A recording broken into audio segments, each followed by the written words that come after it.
On ne combat pas les puissances des ténèbres, on dit je te chasse. Non, on commence en disant, qui est comme toi, Seigneur? Sur la RDC, il n'y a aucun autre nom que toi. Assis sur le trône, c'est toi qui règnes. Ma nation ne connaît qu'un seul Dieu, c'est toi, Éternel. Il n'y a personne qui soit semblable à toi dans cette société où je me trouve. Qui est comme toi, Seigneur, dans ce mariage? C'est toi le donateur de ce mariage. Je te loue, Seigneur, pour ma voiture. C'est toi qui me l'as donnée. Elle ne peut pas me déranger tout le temps comme ça. C'est toi qui me l'as donnée. C'est toi qui me l'as donnée.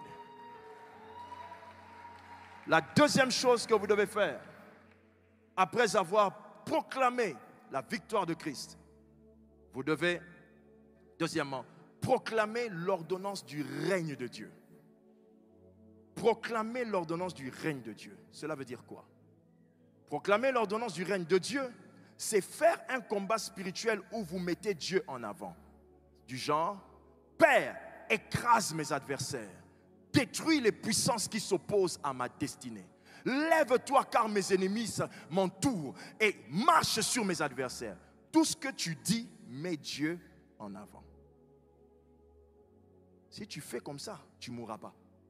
Mais si tu ne fais pas comme ça, tu vas voir, tu vas raconter les histoires qu'on raconte ces derniers temps. Pasteur, retour. J'ai prié pour quelqu'un, maintenant je sens les retours. Toi, tu as lu quelle Bible où on a parlé de retour? La Bible dit, je vous ai donné le pouvoir de marcher sur les serpents et les scorpions et sur toute la puissance de l'ennemi. Tu t'es arrêté là et rien ne pourra vous nuire. Il n'y a pas de retour quand on sait comment s'y prendre. C'est parce que vous vous y prenez mal qu'il y a des retours. Ah, les esprits de la famille de mon mari, tu sais depuis combien d'années ils sont là? 1. Proclame l'ordonnance de victoire. 2. Proclame l'ordonnance du règne de Dieu. C'est-à-dire, mets Dieu en avant. Yahweh, lève-toi pour ce mariage. Écrase les ennemis de ce mariage. C'est toi qui nous as unis. Éternel des armées, donne la joie dans ce mariage. Brise l'amertume de ce mariage. Tu le mets devant. 3. Proclamer l'ordonnance des alliances des paroles. Proclamer l'ordonnance des alliances des paroles reçues. Proclamer l'ordonnance des paroles, des alliances des paroles reçues. Ça veut dire quoi? La Bible dit ceci. Un homme, des disciples de Séva sont allés, ils se sont mis à prier. Je te chasse au nom de Jésus que prêche Paul. Le démon réagit, il dit quoi? Je connais Jésus. Je sais qui est Paul. Mais vous, qui êtes-vous?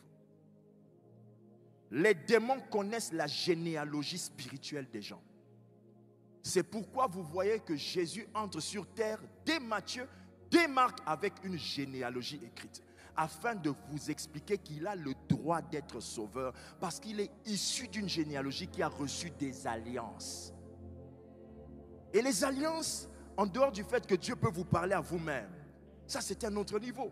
Mais si tu n'es pas déjà à ce niveau-là, et que tu es encore au niveau où tu es à l'église, tu peux aussi nouer des alliances avec Dieu. Comment? Les paroles que l'on prêche ici ne nous touchent pas toutes au même moment. Et ce n'est pas toutes les phrases qui vous concernent toutes au même moment. Mais il y a des paroles qui te touchent toi plus que l'autre. Ce qui te touche, écris ça, ce sont des alliances.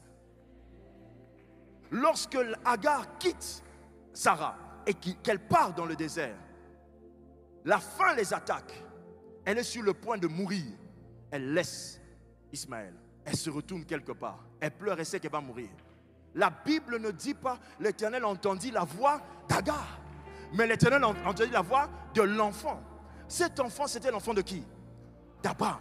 Abraham, c'était qui? Le porteur d'une alliance. Les alliances crient dans les moments difficiles. Les alliances réclament votre salut. Mon père spirituel m'avait dit quoi? Tu as dit quoi? Tu as dit quoi?